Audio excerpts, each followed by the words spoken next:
Alright guys, so in today's video we're going to be working on pulling the old Miata motor out, the one that's blown that has a few holes in it, or one that I can see for sure. It took about 4 or 5 months to completely finish this video because I didn't have the right tools to completely take it out like we're doing in today's video. So we're going to jump back straight to the beginning from when it first blew the night of, and we're going to start stripping it down. So anyway, let's just get right into it, time lapse, and we'll go from there.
Alright guys, so the turbo manifold is, I guess, off almost now.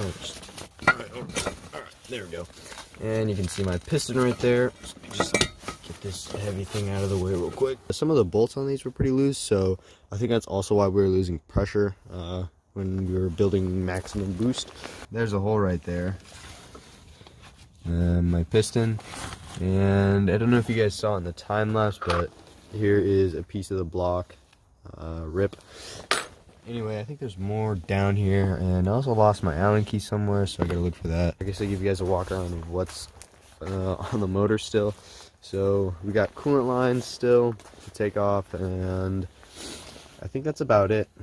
Well, I guess obviously all these little accessory brackets like AC and power steering and all that stuff. We should be good to go to pull the motor, and then we're going to get a block this weekend and we're going to build it. But yeah, it's going to be kind of expensive and kind of a long process, so yeah, not really looking forward to that right now, but should be fun once it's done. Anyway, let's just continue taking everything off and as much as we can. But I did get a powder coater, so I'm going to powder coat the valve cover and the turbo.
Alright guys, I hope you enjoyed today's video. It was a long time coming to finally get that thing out, but in the next video we're going to start painting the engine bay and start, you know, partially shaving it, getting rid of a few things in there, just like the AC and then the charcoal canister, and then just kind of filling in a few things on the actual inside the engine bay, so like, I guess, body work on it.